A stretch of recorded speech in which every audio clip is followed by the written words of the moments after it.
40,000 अमेरिकियों पर नाची मौत। अब ईरान को रोकना नामुमकिन।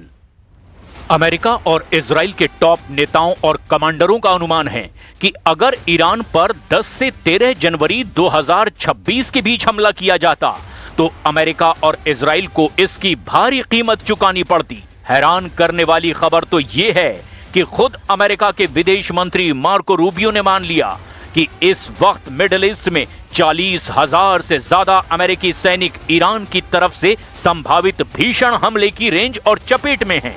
अगर इस वक्त युद्ध छिड़ता है तो अमेरिका के जंगी युद्धपोत को भीषण खतरों से गुजरना पड़ेगा।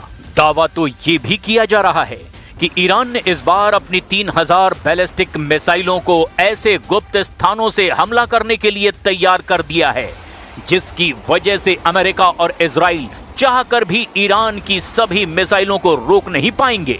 और दावा यह भी कि आखिर ट्रंप अब ईरान से बातचीत करने के लिए उतावले हो रहे हैं ताकि अमेरिकी सेना को जंग में ना कूदना पड़े, जबकि ईरान बेहद आक्रामक तरीके से पूरे मिडिल ईस्ट में अमेरिका और इजराइल पर हमले की धमकियां दे रहा है। ईरान ने कुछ ऐसे वीडियो बनाए हैं जिसमें अमेरिकी युद्धपोत यूएसएस अब्राहम लिंकन को ईरान ने चीथड़े उड़ाते हुए दिखाया है। यहां तक कि ईरान अपने बैलिस्टिक मिसाइलों से अमेरिका के B-2 बम वर्षक को कैसे तबाह करेगा इसका भी वीडियो जारी किया गया। अब सवाल ये उठता है कि आखिर ईरान बेखौफ होकर अमेरिका और इजराइल के सामने झुकने को क्यों तैयार नहीं है। लेकिन इस पूरे बदलते घटनाक्रम की शुरुआत हम करते हैं अमेरिका के उन युद्धपोतों और यूएसएस अब्राहम लिंकन विमान वाहक पोतों से जिन्हें अमेरिका अजेय बता रहा है, लेकिन 25 दिन से ईरान पर हमला करने की हिम्मत नहीं जुटा पा रहा है। 1,32,000 टन हथियार, हमले को तैयार यूएसएस अब्राहम लिंकन। पूरी दुनिया को लग रहा था कि 23 से 25 जनवरी 2026 के बीच जब अमेरिकी युद्धपोत यूएसएस अब्राहम लिंकन ईरान के करीब पहुंचेगा तो 26 जनवरी 2026 तक ईरान पर अमेरिका और इजराइल हमला कर देंगे। दावा तो यहां तक किया जा रहा था कि अमेरिका ने 1,32,000 टन हथियार और युद्धपोत से ईरान को चित करने का प्लान बनाया है। लेकिन पहले आप ये जान लीजिए कि अमेरिका लाखों टन हथियारों को ईरान के खिलाफ क्यों इस्तेमाल करना चाह रहा है।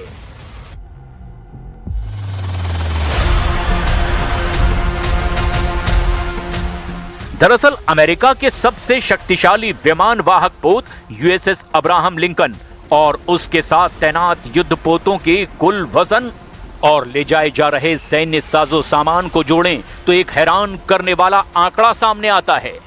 यूएसएस अब्राहम लिंकन ये अमेरिकी नौसेना का निमित्ज क्लास विमान वाहक पोत है, अकेले जिसका वजन 1 लाख टन से ज्यादा है। इसके साथ आने वाले गाइडेड मिसाइल डिस्ट्रॉयर और रसद जहाजों को मिलाकर ये कुल वजन 1,32,000 टन के पार पहुंच जाता है। इस वजन में केवल लोहा नहीं बल्कि F-35C स्टिल्थ फाइटर जेट्स, सैकड़ों मिसाइलें जैसे टॉमहॉक और हजारों टन गोला बारूद भी शामिल है जो खास तौर से ईरान के खिलाफ ऑपरेशन के लिए तैयार रखा गया है। ये बेड़ा दक्षिण चीन सागर से रवाना होकर अब ओमान की खाड़ी और होर्मुज जलडमरू के बेहद करीब पहुंच चुका है। इस बेड़े में बंकर बस्टर बम भी मौजूद हैं। अमेरिका ने GBU-57 जैसे घातक बमों की खेप भी तैनात की है जो जमीन के 200 फीट नीचे बने ईरानी परमाणु ठिकानों को भी तबाह करने में सक्षम हैं। F-15E स्ट्राइक ईगल्स ब्रिटेन से जॉर्डन भेजे गए। करीब 35 नए फाइटर जेट्स भी इस स्ट्राइक ग्रुप को बैकअप दे रहे हैं। इसी के दम पर अमेरिकी राष्ट्रपति डोनाल्ड ट्रंप दावा कर रहे हैं कि ईरान की तरफ तेजी से ये अमेरिकी बेड़ा बढ़ता जा रहा है, तो ईरान के लिए ये आखिरी चेतावनी है।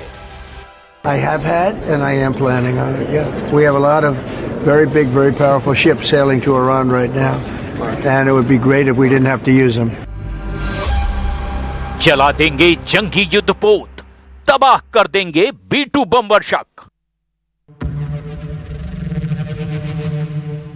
हैरानी की बात तो यह है कि जो अमेरिका लगभग 25 दिन से ईरान को तबाह करने की कस्में खा रहा है, वो अभी एक गोली भी ईरान की तरफ नहीं चला पाया है। जो अमेरिका और इजराइल ईरान को दुनिया के नक्शे से मिटाने की धमकियां दे रहे हैं, वो अमेरिका और इजराइल इस वक्त ईरान की मिसाइल पावर, ड्रोन की मारक क्षमता और ईरान के सुप्रीम लीडर अली खामनेई के खूंखार इरादों से पूरी तरह बौखलाए हुए हैं। खुद अमेरिका के विदेश मंत्री मार्को रूबियो ने माना है कि इस वक्त 30 से 40 हजार से ज्यादा अमेरिकी सैनिक ईरानी हमले के खतरे के बेहद करीब हैं। 40,000 अमेरिकी सैनिकों पर मंडराई मौत, ट्रंप पर खामनेई का खौफ। इस बीच अमेरिका के विदेश मंत्री मार्को रूबियो ने अमेरिकी कांग्रेस को एक बहुत बड़ी चेतावनी दी है, जिसमें उन्होंने कहा कि मिडिल ईस्ट में अमेरिकी सेना ईरानी हमले के खतरे में बनी हुई है। अमेरिका के 30,000 से 40,000 सैनिक मिडिल ईस्ट के अलग अलग अमेरिकी सैन्य अड्डों पर तैनात हैं, जो ईरान के ड्रोन और शॉर्ट रेंज वाली बैलिस्टिक मिसाइलों की जद में हैं। रूबियो का कहना है कि अमेरिका को मिडिल ईस्ट में ईरान के खतरे से निपटने के लिए पर्याप्त फोर्स बनाए रखनी चाहिए। रूबियो का यह भी कहना है कि ईरान में खामनेई की सत्ता के अंत का रास्ता इतना आसान नहीं होगा। तेहरान की सत्ता में कोई भी बदलाव बेहद ही जटिल होगा। यानी अमेरिका के विदेश मंत्री ने यह माना कि ईरान पर हमला करना ना तो आसान है और ना ही खामनेई के 37 साल से चले आ रहे शासन को बदलना संभव है। इधर ईरान ने अमेरिका को ललकारते हुए एक बहुत बड़ी चेतावनी दी है। ईरान के विदेश मंत्री अब्बास अराक्ची ने ट्रंप को सीधे धमकी दी कि अगर अमेरिका ने ईरान के ऊपर हमले की हिम्मत की तो तेहरान की उंगलियां ट्रिगर पर है। अराक्ची की इस धमकी से साफ हो गया कि ईरान अमेरिका और इजराइल से अब आर पार की जंग चाहता है। ईरान के हमले की क्षमता और तैयारियों को लेकर भी कुछ बड़े दावे किए जा रहे हैं। 1000 नए ड्रोन्स। ईरान की रिवोल्यूशनरी गार्ड्स यानी IRGC को 1000 नए घातक ड्रोन मिले हैं, जो समुद्र और जमीन पर अमेरिकी जहाजों को निशाना बनाने में सक्षम हैं। स्ट्रेट ऑफ हॉर्मुज में अभ्यास। ईरान ने दुनिया की तेल सप्लाई लाइन यानी कि स्ट्रेट ऑफ हॉर्मुज में लाइव फायर ड्रिल यानी कि सैन्य अभ्यास शुरू करने की घोषणा की है। इजराइल को धमकी। ईरान ने चेतावनी दी कि अगर अमेरिका हमला करता है तो वो इजराइल की राजधानी तेल अवीव के दिल पर हमला करेगा। खुफिया रिपोर्ट्स के अनुमान के मुताबिक ईरान अपने परमाणु ठिकानों को हवाई हमलों से बचाने के लिए उन्हें और ज्यादा गहराई यानी अंडरग्राउंड में शिफ्ट कर रहा है। यही वजह है कि अमेरिका के जंगी युद्धपोतों का बेड़ा बेहद सावधानी से अब ईरान पर हमले की तैयारी में जुटा है।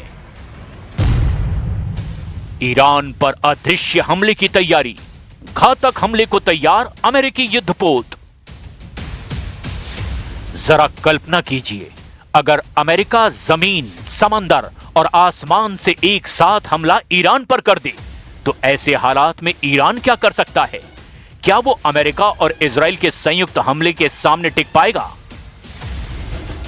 ये सवाल इस समय खड़े होने लगे हैं क्योंकि ट्रंप ने बड़ी ही चालाकी से अमेरिका के सबसे बड़े बेड़े में से एक समुद्री जंगी बेड़े को ईरान के बेहद करीब हमले के लिए पहुंचा दिया है। स्विट्जरलैंड के दावोस से लौटते हुए ट्रंप ने अपने एयरफोर्स 1 में पत्रकारों के सामने खुलकर ऐलान किया कि अमेरिकन आर्माडा यानी कि समुद्री जंगी बेड़ा हमले को पूरी तरह तैयार है। कुछ खबरों में पहले ही दावा कर दिया गया है कि ईरान इस बार जंग जीतने के लिए नहीं बल्कि दुश्मनों को तबाह करने के लिए आर पार की जंग करेगा। लगभग 3000 बैलिस्टिक मिसाइलें ईरान ने एक ही झटके में हमले के लिए तैयार कर रखी है। अब आप ये भी जान लीजिए कि ट्रंप ईरान पर हमला करने के लिए पूरे जंगी बेड़े को क्यों उतार रहे हैं।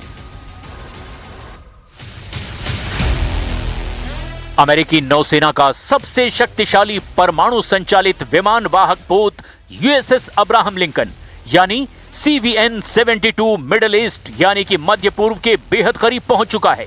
ये दक्षिण चीन सागर से रवाना होकर अब अमेरिकी सेंट्रल कमांड यानी सेंटकॉम के आधिकारिक क्षेत्र में प्रवेश कर चुका है। अमेरिकी राष्ट्रपति डोनाल्ड ट्रंप ने कहा था कि ईरान बातचीत में रुचि नहीं दिखा रहा है, लेकिन इस बयान के बाद तेहरान ने चेतावनी दी कि हमारी उंगलियां ट्रिगर पर है। इस बीच अमेरिका का सबसे विध्वंसक युद्धपोत यूएसएस अब्राहम लिंकन ईरान के बेहद करीब पहुंच चुका है। अमेरिकी aircraft carrier USS Abraham Lincoln के साथ पूरा जंगी बेड़ा चलता है। इस युद्धपोत को अमेरिका के दुश्मनों का काल माना जाता है और कहा जाता है कि ये युद्धपोत अकेले ही ईरान की पूरी सेना को धूल चटा सकता है। इसके साथ स्ट्राइक ग्रुप में गाइडेड मिसाइल क्रूजर, विध्वंसक जहाज, सबमरीन और दूसरे युद्धपोत भी शामिल होते हैं। यूएसएस अब्राहम लिंकन को समंदर में चलने वाला सबसे बड़ा जंगी बेड़ा माना जाता है और इस युद्धपोत पर अमेरिका के सबसे घातक लड़ाकू विमान तैनात हैं। अमेरिकी नौसेना सुरक्षा कारणों से युद्धपोत को गहरे समंदर में डार्क मोड में चला रहा है, यानी इस वक्त युद्धपोत के ट्रांसपोंडर बंद हैं और उसके सिग्नल नहीं मिल रहे हैं। मतलब साफ है कि अमेरिकी युद्धपोत समंदर में अदृश्य हो चुका है, जो ईरान पर हमला करेगा। यानी गायब अमेरिकी युद्धपोत हमले को तैयार है। अब आप ये भी जान लीजिए कि जिसे अमेरिकी नौसेना का आर्माडा कहा जा रहा है, उसमें कौन कौन से जहाज हैं जो ईरान के लिए काल बन सकते हैं। इस आर्माडा यानी कि जंगी बेड़े में शामिल मुख्य विध्वंसक और सहायक जहाज शामिल हैं। यूएसएस अब्राहम लिंकन बेड़े का नेतृत्व कर रहा विमान वाहक पोत है यूएसएस मोबाइल बे। ये एक टिकोन डेरोगा क्लास की गाइडेड मिसाइल क्रूजर है। डिस्ट्रॉयर स्क्वाड्रन 21 यानी डेसरॉन 21, इसमें कई घातक अर्लेबर्ग क्लास डिस्ट्रॉयर शामिल हैं, जिनमें मुख्य रूप से यूएसएस माइकल मर्फी यानी डीडीजी 112, यूएसएस एस्प्रुएंस यानी DDG 111, USS Frank E Petersen Junior मतलब डीडीजी 121 साथ साथ चल रहे हैं। इसके अलावा यूएसएस जॉर्ज एच.डब्ल्यू. बुश के नेतृत्व वाले इस दूसरे स्ट्राइक ग्रुप के भी क्षेत्र की ओर बढ़ने की खबरें हैं। इसके अलावा अमेरिका ने मिडिल ईस्ट में अतिरिक्त F-15E स्ट्राइक ईगल लड़ाकू विमानों की तैनाती की है। ईरान के पास फारस की खाड़ी और ओमान की खाड़ी में पहले से ही यूएसएस मिटशर और यूएसएस मैकफॉल जैसे डिस्ट्रॉयर तैनात हैं। वहीं ईरान की रिवोल्यूशनरी गार्ड्स यानी IRGC ने भी चेतावनी दी कि उनकी उंगलियां ट्रिगर पर है। ट्रंप ने जिस तरह से धमकी दी है, वो ईरान पर बहुत बड़े हमले का संकेत साफ तौर पर दे रही है।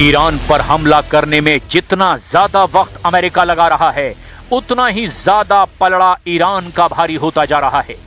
ईरान के पास खोने को अब कुछ भी नहीं है, लेकिन अगर वो अमेरिका और इजराइल को कड़ी टक्कर जंग में दे पाया तो इससे पूरे मिडिल ईस्ट में अमेरिका और इजराइल की नींद हराम हो जाएगी।